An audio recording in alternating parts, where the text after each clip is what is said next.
Assalamualaikum warahmatullahi wabarakatuh. Di sini saya akan mempresentasikan tentang pemasaran. Apa sih pengertian pemasaran? Pemasaran adalah aktivitas dan proses menciptakan, mengkomunikasikan, menyampaikan, mempertukarkan tawaran yang bernilai bagi pelanggan, klien, mitra, dan masyarakat umum. Pemasaran dimulai dengan pemenuhan kebutuhan manusia yang kemudian bertumbuh menjadi keinginan manusia. Konsep pemasaran. Konsep pemasaran adalah filosofi yang mendorong perusahaan untuk mengembangkan produk atau layanan yang berdasarkan kebutuhan dan preferensi pasar. Jadi, strategi yang dijalankan oleh perusahaan akan dirancang dan diterapkan oleh perusahaan untuk memenuhi kebutuhan pelanggan, memaksimalkan keuntungan, memuaskan kebutuhan pelanggan, serta mengalahkan pesaing bisnis mereka. Adapun konsep pemasaran dibagi menjadi 5, yaitu pertama konsep produksi atau production. Konsep produksi merupakan salah satu konsep pemasaran paling awal di mana perusahaan berfokus pada efisiensi proses produksi. Yang kedua, konsep produksi atau produk. Konsep produk atau produk. Konsep produk mengusung gagasan bahwa konsumen akan menyukai produk dengan kualitas dan kinerja yang baik. Yang ketiga, konsep penjualan atau selling. Perusahaan akan berorientasi pada penjualan.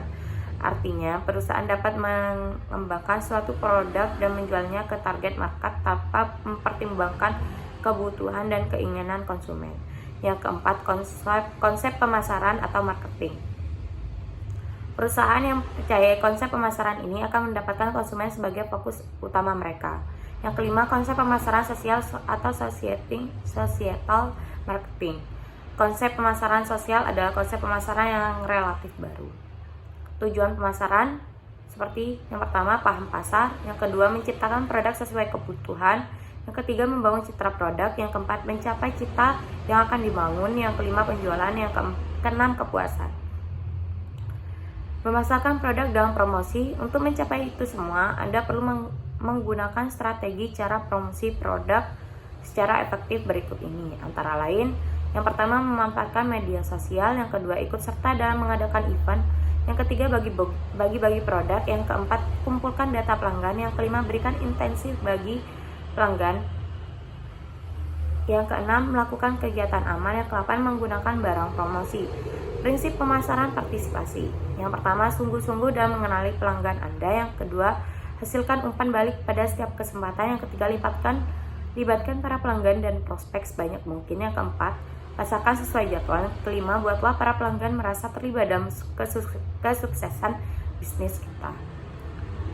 Membangun kekuatan pemasaran. Dalam penyusunan strategi pemasaran yang efektif, maka Anda akan menerapkan beberapa hal di bawah ini. Yang pertama, selalu konsisten dan melakukan perencanaan. Yang kedua, menyasar target market. Yang ketiga, menghitung anggaran dengan akurat. Yang keempat, menentukan marketing mix. Yang kelima, menggunakan website untuk memasarkan produk. Yang keenam, melakukan branding dengan baik. Strategi pemasaran entrepreneurship berbasis teknologi. Yang pertama, membuat strategi konten yang dahsyat. Yang kedua, pemasaran melalui email. Yang ketiga, gunakan media sosial untuk membangun hubungan. Yang keempat, bisnis dengan tujuan sosial. Yang kelima, gunakan pemasaran ulang atau remarketing atau penargetan ulang atau retargeting. Sekian presentasi dari saya, kurang lebihnya mohon maaf. Wabillahi taufiq wal hidayah. Wassalamualaikum warahmatullahi wabarakatuh.